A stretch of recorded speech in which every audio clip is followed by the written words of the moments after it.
Hello বন্ধুরা, welcome back to my channel ginger and garlic. আজকে তোমাদের কাছে একটি রেসিপি নিয়ে এসেছি, সেটা হচ্ছে খিচুড়ি। এটা কিন্তু যেমন তেমন খিচুড়ি না, এটা হচ্ছে সাত্বিক খিচুড়ি।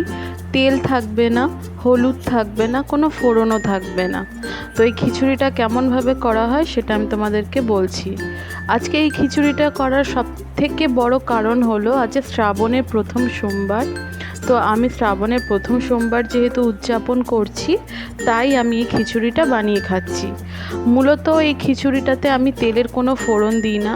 এখানে মুগ ডাল থাকে, গোবিন্দভোগ চাল থাকে, আলু থাকে, নুন থাকে, কাঁচা লঙ্কা থাকে, আর কিচ্ছু না। দেখো, সবার প্রথমে কড়াই কড়াই বসিয়ে দিয়েছি। কড়াইটা ভালো করে গরম হলে আমি হালকা আছে ডালটা ভেজে নিয়েছি। এবার ডালটা ভেজে নেওয়ার পরে আমি ভালো করে জল দিয়ে ধুয়ে দেব।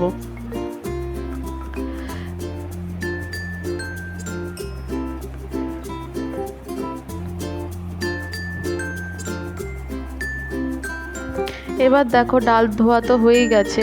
এবার একটা আমি হাঁড়ি নিয়েছি, হাঁড়ির মধ্যে যতটুকু জল লাগবে আমি ততটুকু জল ফুটতে বসিয়ে দিয়েছি। দেখো, জলটা প্রায় ফুটে এসছে। এর মধ্যে আমি ধুয়ে রাখা ডালটা দিয়ে দিয়েছি। এই যে প্রথমে দেখতে পাচ্ছ যে ফেনা ফেনা জিনিসটা এসছে, সেটা সাধারণত ডালের ময়লা। তো আমি এই ডালের ময়লাগুলো আমি ফেলে দেব।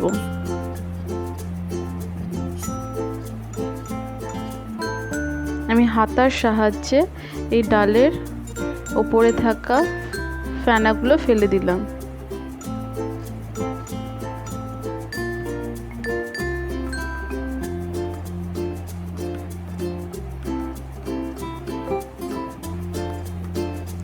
দেখেছো ডালটা কি সুন্দর ফুটছে।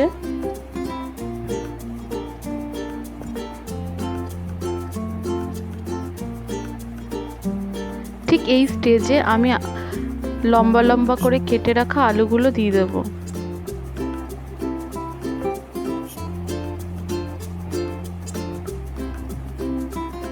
ভালো করে নাড়িয়ে নিলাম।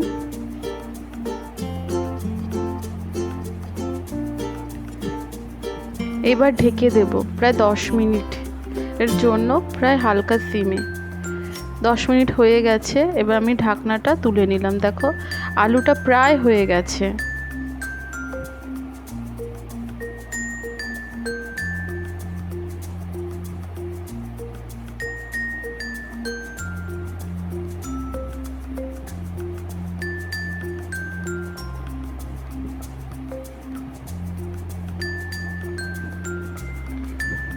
এর মধ্যে চেরা কাঁচা লঙ্কা দিয়ে দেব।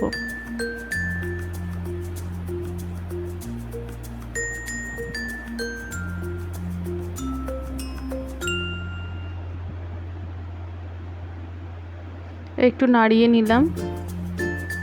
এবার আমার স্বাদ মতো লবণ দিয়ে দিলাম। এবার যেই দেখলাম ডালটা একটু হয়েছে, নরম হয়েছে, তখন আমি ধুয়ে রাখা গোবিন্দভোগ চালটা দিয়ে দিলাম। আমি সবার শেষে গোবিন্দভোগ চালটা দিলাম, কারণ গোবিন্দভোগ চালের ভাত হতে বেশিক্ষণ সময় লাগে না।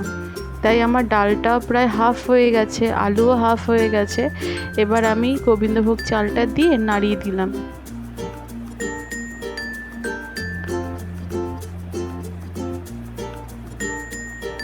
যখন দেখবো এটা ফুটে এসছে, তখন আমি ঢাকনা দিয়ে দেবো।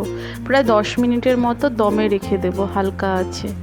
এটা মূলত আমি পুজোর দিনেই খাই। তেলও থাকে না, ঘিও থাকে না, আর আমি ঘি যেহেতু খাই না, তাই আমার অসুবিধা হয় না। খেতে খুবই ভালো লাগে। যাদের প্রয়োজন হবে তারা ঘি নিয়ে নিতে পারো।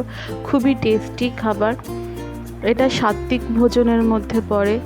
যারা একই হাঁড়িতে সব কিছু খাবার দিয়ে, সবজি চাল ডাল দিয়ে সেদ্ধ করে খায়, তো এটা সেই ধরনেরই খাবার। মূলত এই খাবারটা আমাদের বানানো শেখা হয়েছে। আমাদের বাড়িতে যে গুরুমা আসেন, সে এইভাবেই রান্না করতেন। প্লিজ আমার এই রান্নাটি ভালো লাগলে লাইক করো, শেয়ার করো, কমেন্ট করো, আর প্লিজ সাবস্ক্রাইব করো। এবার আমি এটা খেয়ে নেব।